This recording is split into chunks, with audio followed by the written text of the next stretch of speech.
งสองทีมต้องเข้าสู้กันใส่กันแน่นอนอยู่แล้วแต่ว่าทีมใดจะเข้าก่อนหรือหลุดกะต้องไปเบิ่งกัน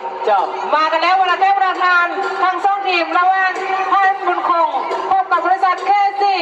พวกเราอยู่กับขั้วบริษัทเคซี่อยู่กับทรายกำลังเข้าสู่ช่วงที่2กันมาแล้วกำลังสีพายแต่ละทีมกำลังกำลังหึดบอลไหนสีสันกองเสียเอาเสียบ้านตัวเองแล้วก็เสียทีมตัวเองแล้วก็เสียไอ้หมูแน่บอลไหนบริษัทเคซี่วันไหนดีได้บ่พาดบุญคงกับทีมเด้วันไหนดีได้บ่แซงได้บ่วันไหนวันเวนวันไหน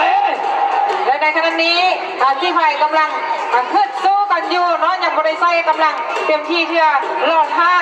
จุดช่วงสุดท้ายแล้วมันจะตัดเต็มที่เนาะระหว่างพันบุญคงการพิมพ์พบกับบริษัทเคซี่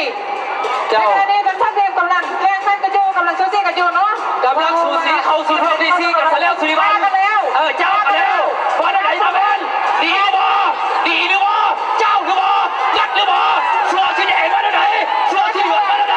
เจ้าบ่งัดบ่เขาเซ็นไซกันสองทีมเป็นทีมร้อยแล้วสุริวัล